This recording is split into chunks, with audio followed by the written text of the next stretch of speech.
اپنے نمازیوں، اپنے مقتدیوں اور اپنی مسلم کمیونٹی کی طرف سے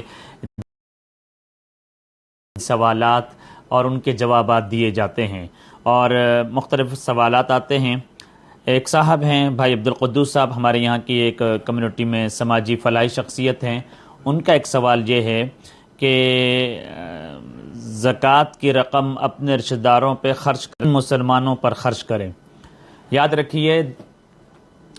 اصولی طور پر آپ زکوٰۃ کی رقم جب رشتہ داروں کو دے رہے ہوں گے تو اس کے دو طرح کے ثواب بھی ہیں، صلہ رحمی کا ثواب بھی ہے، اسی طریقے سے زکوٰۃ کی ادائیگی کا ثواب بھی ہے۔ یہاں تک بات تو ٹھیک ہے اور یہ شرعاً جائز بھی ہے، لیکن یہ جو اس وقت فلسطین کی صورتحال ہے، یا اس وقت مختلف زلزلے کی، سیلابوں کی، اسی طریقے سے جو بے گھر ہو چکے ہیں، اس وقت ان کی زندہ ہے۔ آپ کے رشتہ داروں کو اگر زکوٰۃ ہے، آپ نہیں دیں گے تو کوئی اور ان کو ضرور دے دے گا، یا وہ اتنے مستحق نہیں کہ ان کے پاس اس وقت نعوذ باللہ کوئی کھانے پینے کی چیز نہ ہو، یا یہ کہ وہ اس وقت بھوک اور پیاس میں ہو، ایسی صورتحال نہیں ہے الحمدللہ۔ اور پھر یہ بھی ہے کہ وہ دیگر معاشرے کے دیگر افراد کے ساتھ مل کر اپنی زندگی کی گاڑی کو رواں دواں رکھ سکتے ہیں۔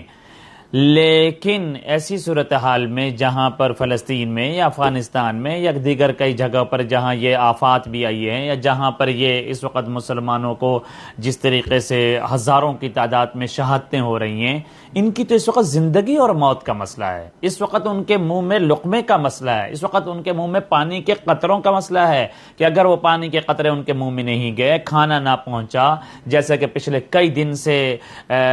غزہ کی صورتحال ہے، تو وہ نعوذ باللہ بھوک اور پیاس سے تڑپ تڑپ کے مر جائیں گے۔ اس لیے اس صورتحال کے اندر پہلا حکم یہی ہے کہ ان کو زکوٰۃ کی رقم دی جائے۔ وَمَنْ أَحْيَاهَا فَكَأَنَّمَا أَحْيَا النَّاسَ جَمِيعًا، قرآن پاک واضح دو ٹوک انداز میں کہہ رہا ہے کہ جو انسانی زندگی، ایک انسانی زندگی کو جلا بخشے گا، اس کی زندگی کی حفاظت کرے گا، اس کا مطلب ہے کہ وہ پوری بنی نوع آدم کی نسل اور پوری انسانیت کی حفاظت اور زندگی بخش رہا ہے۔ اس لیے اس وقت ان کی زندگی اور موت کا مسئلہ ہے۔ اس وقت رشتہ داروں کو زکوٰۃ دینے سے بہتر یہی ہے کہ آپ ان دکھے اور پیاسے اور بھوک کے اندر تڑپتے ہوئے اور دوائیوں کے اندر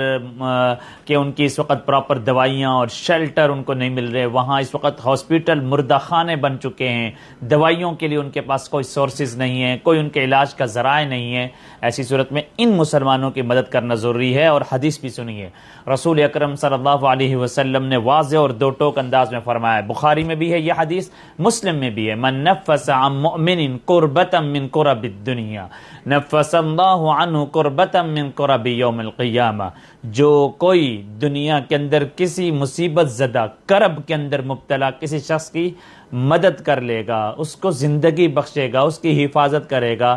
واللہ من نفس عن مؤمن کربتا من کرب الدنیا نفس اللہ عنہ کربتا من کرب یوم القیامہ، اللہ کل قیامت والے دن اس کے کرب کو دور کر دے گا، اللہ کل قیامت والے دن اس کی مصیبت کو دور کر دے گا، اللہ کل قیامت والے دن اس کے اوپر دست شفقت اللہ رکھیں گے، اللہ تعالیٰ کے سائے میں یہ آ جائے گا۔ اور پھر آگے اللہ تعالیٰ نے واضح فرمایا، رسول اکرم صلی اللہ علیہ وسلم کی یہ حدیث قدسی ہے، واللہ فی عون العبد ما کان العبد فی عون اخی، اللہ بدستور اس بندے کی مدد میں لگے رہتے ہیں جب تک یہ بندہ اپنے دوسرے بھائیوں کی مدد میں لگا رہتا ہے، جب تک یہ اپنے دوسرے مسلمانوں کی مدد کرتا رہتا ہے، اللہ بھی اس کی مدد کرتے رہتے ہیں۔ اس لیے اس تکلیف کی صورتحال میں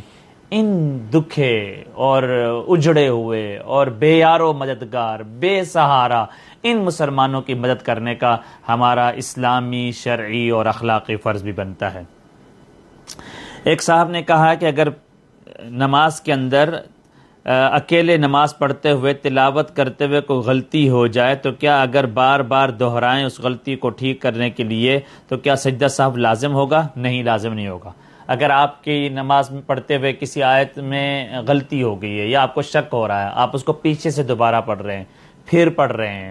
رہے ہیں تاکہ وہ غلطی آپ کو یاد آ جائے اور آپ اس کو صحیح کر رہے ہیں، اس سے سجدہ سہو واجب نہیں ہوگا۔ باقاعدہ فقہ عبارتیں ہیں، وَإِن كَرَّرَ مَرَّةً وَاحِدَةً مِرَارًا، اگر ایک ہی آیت کو کئی بار پڑھا، لا یکرہ، مکروہ نہیں ہے۔ ہاں اگر بغیر کسی وجہ کے وہ بار بار پڑھ رہا ہے تو پھر اس میں کراہت آئے گی، لیکن اگر آیت کو ٹھیک کرنے کے لیے وہ 2 3 4 مرتبہ بار بار پڑھتا ہے تو یہ شرعاً جائز ہے، اس سے نماز کے اندر کسی قسم کا کوئی حرج نہیں آئے گا۔ یہ ایک ساتھی ہیں ہانگ کانگ کے، انہوں نے یہ سوال کیا ہے کہ میں گزشتہ دنوں ہانگ کانگ سے گونگزو گیا ہوا تھا ایگزیبیشن کے لیے، اور میری 2 3 نمازیں رہ گئی ہیں۔ اب میں واپس ہانگ کانگ آ گیا ہوں، تو جو میری نمازیں وہاں رہ گئی تھیں تو کیا اس کی قضا میں مکمل نماز کے ساتھ پڑھوں گا یا 2 رکعت کر کے پڑھوں گا؟ جواب یہ ہے کہ چونکہ آپ گونگزو گئے ہوئے تھے، جو سفر کی شرعی حد ہے اس سے وہ آگے ہے، تو آپ وہاں مسافر ہو گئے تھے۔ جب آپ مسافر ہو گئے تھے تو آپ کو قصر پڑھنی تھی، یعنی 2 رکعت کر کے نماز پڑھنی تھی۔ ظہر آپ نے 2 رکعت پڑھنی تھی، عصر آپ نے 2 رکعت پڑھنی تھی، مغرب آپ نے مکمل 3 پڑھنی تھی، عشاء بھی آپ نے 2 رکعت پڑھنی تھی، لیکن کسی وجہ سے مصروفیت تھی یا کوئی بھی وجہ تھی آپ نماز نہیں پڑھ سکے ہیں۔ اب جب آپ ہانگ کانگ آ چکے ہیں تو آپ وہ سفر والی نماز کو سفر کے طریقے پر ہی قضا کریں گے، یعنی آپ 2 رکعت ہی قضا کریں گے۔ یہ نہیں کہ چونکہ آپ ہانگ کانگ میں مقیم ہیں تب آپ پر 4 رکعتیں مکمل نمازیں نہیں۔ اس کا اصول سمجھیے، جیسا ہے ویسے ہے کی بنیاد پر، یعنی جیسے فرض ہوئی تھی نماز اس کی قضا بھی اسی طریقے سے ادا کی جائے گی۔ لہٰذا اگر آپ نے گونگزو کے اندر نماز نہیں پڑھ سکے، وہاں پہ 2 رکعت کی آپ پر فریضہ واجب ہوا تھا، اب جب ہانگ کانگ میں آپ اس قضا کو ادا کریں گے تو آپ 2 رکعت ہی ادا کریں گے۔ اس کے برعکس بھی لے لیں کہ اگر آپ نے ہانگ کانگ کے اندر مقیم رہتے ہوئے کوئی نماز نہیں پڑھی تھی، پھر آپ سفر پہ چلے گئے اور اب آپ کے پاس وقت ہے کہ آپ اس ہانگ کانگ میں اقامت میں مقیم رہتے ہوئے آپ نے 4 رکعت والی نماز کسی بھی وجہ سے نہیں پڑھی تھی اور سفر میں آپ کے پاس وقت ہے اس کو قضا کرنے کا، تو وہاں آپ پوری نماز کو قضا کریں گے۔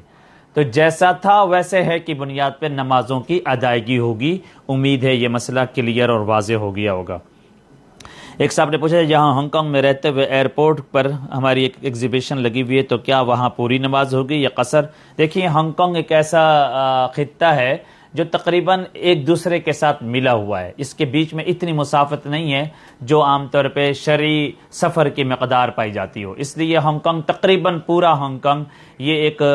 بگ سٹی کی مانند ہے، اگرچہ بیچ میں اس میں آئی لینڈ آ جاتے ہیں یا بیچ میں کچھ سفر آ جاتا ہے، لیکن اگر آپ ایئرپورٹ پہ جائیں گے تو آپ یہیں کے مقیم رہے، آپ نے وہ حد پار نہیں کی ہے جو شرعی سفر کی مقدار تھی، تو آپ ہانگ کانگ میں رہتے ہوئے ہانگ کانگ کے ایئرپورٹ پر آپ مکمل نماز پڑھیں گے، آپ وہاں پہ قصر نہیں پڑھیں گے بلکہ 4 رکعت ہی پڑھیں گے۔ ایک صاحب نے پوچھا ہے کہ نماز کا وقت داخل ہوتے ہی فوراً پڑھ لینا چاہیے؟ دیکھیں اگر نماز کا وقت داخل ہو گیا ہے، جماعت کے لیے آپ انتظار کیجئے، اگر 10 سے 15 20 منٹ، جیسے فجر میں عام طور پہ وقت پہلے داخل ہو جاتا ہے لیکن جماعت کا انتظار کیا جاتا ہے، تو آپ جماعت کا انتظار کریں اور جماعت کے ساتھ مل کر پڑھیں۔ لیکن اگر آپ کو ابھی جماعت ملنے کا امکان نہیں یا وقت داخل ہوتے ہی آپ نے کسی ٹریول پہ جانا ہے، جہاز میں بیٹھ جانا ہے، تو آپ کے لیے یہ جائز ہے کہ آپ نماز کا وقت داخل ہوتے ہی فوراً آپ اپنا فرض ادا کر لیں۔ اللہ تعالیٰ میرا اور آپ کا حامی و ناصر ہو۔ والسلام ورحمۃ اللہ وبرکاتہ۔